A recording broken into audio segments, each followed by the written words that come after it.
nk'uko mwabibonye iki kigo ni ikigo cyaje kigamije kunoza imitangire ya serivisi ku bantu bifuza gukora ibizamini ndetse no guhabwa impushya byo gutwara ibinyabiziga. Kikaba ari ikigo cyifashisha ikoranabuhanga mu gutanga iyo serivisi. Nk'uko mwabibonye rero, haba ari abakora ku bizamini by'impushya z'agateganyo, ku mpushya za burundu, haba mu kibuga, haba no mu muhanda, mwabonye ko ibizamini bikoreshwa byose hifashishijwe ikoranabuhanga. Ikoranabuhanga uburyo rikoze navuga ko riri mu byiciro bitandukanye. Hari icyiciro cya mbere cyo kubanza kwandika abakandida bashaka gukora ibizamini, hari icyiciro cyo kureba ko abakandida biyandikishije bakagera hano gukora ari bo imyirondoro yabo ariyo, none hakurikiraho n'ikoranabuhanga rishinzwe gukoresha ibizamini. Iryo koranabuhanga naryo riri mu bice bibiri. Twavuga ko hari ikoranabuhanga riri mu kibuga gikorerwamo ibizamini, aho dufite sensa ziri mu kibuga, izo sensa zikavugana n'irindi koranabuhanga naryo riri mu binyabiziga bikorerwamo ibizamini.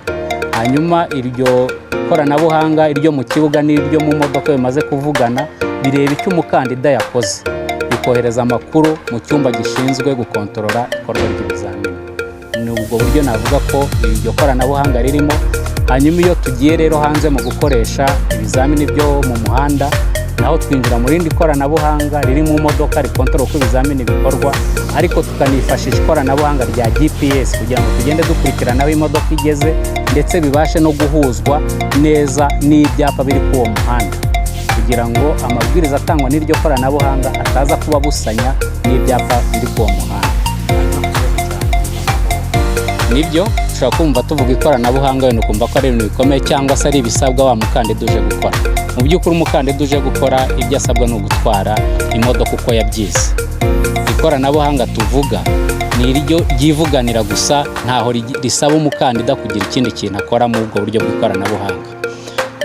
Icyo umukandida asabwa ni ukuba yariyandikishije, kandi basanzwe babikora ku irembo, akaza ku munsi n'isaha yahawe, yagera hano abindi byose baramufasha. Abakozi bakorera muri iki kigo bakamuyobora, bakamwereka ibyo asabwa gukora, hanyuma akajya mu kizamini, agatangira ikizamini.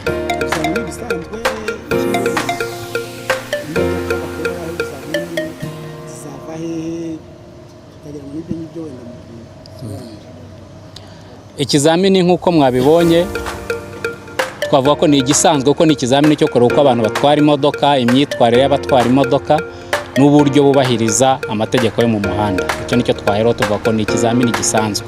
Aho bitandukaniye wenda ni uburyo gikorwamo, aho abantu baramenyera gukora wenda ibice bine. Ahangaha nk'uko twabibonye ni ibice birenze bine ariko bigenda bikurikirana, arangiza kimwe ajya mu kindi, ajya mu kindi, ariko ari ikizamini kimwe n'ubundi arimo gukora. Navuga ko rero ntabwo ari ibindi bizamini bishyashya. Ibyo tureba n'ubundi ni ubushobozi bw'umuntu ugiye gutwara ikinyabiziga mu muhanda. Ibyo bice nk'uko bivuga ni ibice biri mu kibuga. Twavuga ko hari umurongo batangiraho ikizamini. Ikizamini kigera aho gitangirira n'aho kirangirira. Iyo rero atangiye ku murongo batangiraho ikizamini, yubahiriza ibisabwa, azaba yabyigishijwe ndetse yanabisobanuriwe. Iyo avuyeho akurikiza kujya guhagarara ku buhaname, ibyo abantu bamenyereye kwita nka demarage. Iyo arangije aho ngaho afite uburyo ahagarara, agomba guhagarara amasegonda 3 ariko ntarenze amasegonda 9, akirinda ko ikinyabiziga kimusubirana inyuma. Ibyo byose ni uko basanzwe bahagarara ku buhaname, n'ubundi basanzwe babikora. Hanyuma iyo arangije aho ngaho ajya kunyura mu nzira aho bahunga inzitizi. Mu guhunga inzitizi ni uburyo bumwe n'ubundi busanzwe bukoreshwa, mujya mubibona rimwe na rimwe, ugasanga hari impamvu yatumye umuhanda bawufungwa igisate kimwe bagakoresha ikindi, wagera imbere ugasanga cya kindi bari bafungiye bagifunze bagushubije mu cyo haruguru. Ibyo nabyo tuba dushaka kureba ko umuntu utwaye ikinyabiziga nagera aho ahura n'igihe nk'icyo ngicyo na situation nk'iyo ngiyo ko azabasha kubyitwaramo. Iyo avuye aho ngaho rero akurikizaho ikizamini cyo kunyura mu masangano y'umuhanda aho banyura bazunguruka, ibyo dukunze kwita rompuwe.